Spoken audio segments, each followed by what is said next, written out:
So looking at multiplying and dividing integers, we want to look at just finding patterns within what we already know how to do in regards to multiplying and dividing.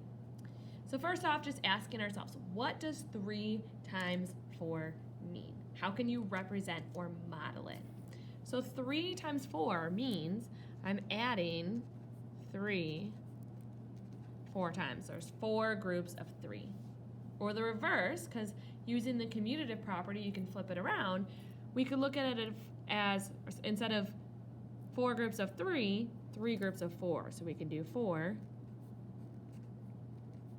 added 3 times. And both times, we'd get the same answer. Because multiplication is repeated addition.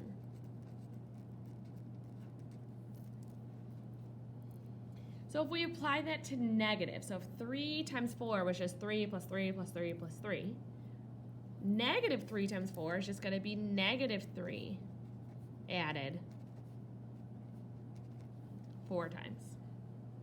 If I have 3 negatives plus 3 more negatives plus 3 more negatives plus 3 more negatives, that gives me a total of 12 negatives. Or the reverse. Again, this time we're taking negative 4 and adding that 3 times. Got 4 negatives, 4 negatives, 4 more negatives. That's a total of 12 negatives. So if you notice, here, when we have a negative times a positive, we're getting a negative result. So multiplying or dividing negative times a positive equals a negative. Or the reverse, multiplying a positive times a negative is the same thing, equals a negative. So really, anytime you have the product of 2 integers with the same, with opposite signs is negative.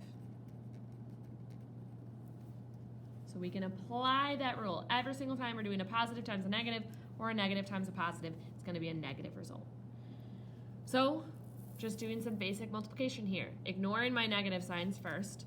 10 times 4 is 40, but it's a negative times a positive, so it's negative.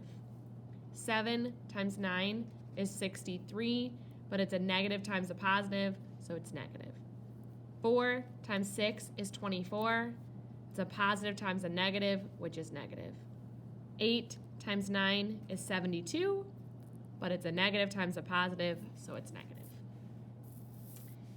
Now for the next rule, which is a little bit trickier to understand, we want to use patterns to figure it out. So if we look at this, we've got 2 rows here. The first row, we just have negative 4 each time. The second row, we're multiplying by a number that's 1 less each time. So it's going down by 1. 3, 2, 1, 0, negative 1, negative 2, negative 3. So the first part, we're just applying that rule. Negative 4 times positive 3 is negative 12. Negative 4 times positive 2 is negative 8. Negative 4 times positive 1 is negative 4. And then anything times 0 is 0. What you'll notice is that each time we go, we are adding 4 as we go up. So if we keep the same pattern, because the pattern here is staying consistent, I should just be adding 4, which 0 plus 4 is 4. And then adding 4 again. 4 plus 4 is 8. And adding 4 again. 8 plus 4 is 12. So what we notice here, 4 times 1 is 4. 4 times 2 is 8. 4 times 3 is 12. The only difference is the negatives. But what we notice then is a negative times a negative is actually going to give us a positive result because they're kind of opposites of each other and they cancel each other out. A negative times a negative is going to equal a positive. So the product or quotient, because this applies to division as well, of 2 integers with the same sign is positive. So a positive times a positive is going to be positive. Obviously, that's what we've been working with for years. And a negative times a negative is also going to be positive. So let's look at some examples here. Number 5. just multiplying 6 times 12, I'm ignoring the negatives at first, is 72. It's a negative times a negative, which makes it positive. 4 times 5 is 20. Negative times a negative is a positive. For here, negative 8 squared, that's negative 8 times negative 8. Well, 8 times 8 is 64. Since it's a negative being multiplied twice, that is a positive result. Number 8, negative 5 to the third power. That equals negative 5 times negative 5 times negative 5. And remembering, first, if I do this first, negative 5 times negative 5 is positive 25 times negative 5 gives us negative 125. What you'll notice is that anytime it's raised to an even power, it's going to be positive. If it's odd, it's going to be negative. Number 9.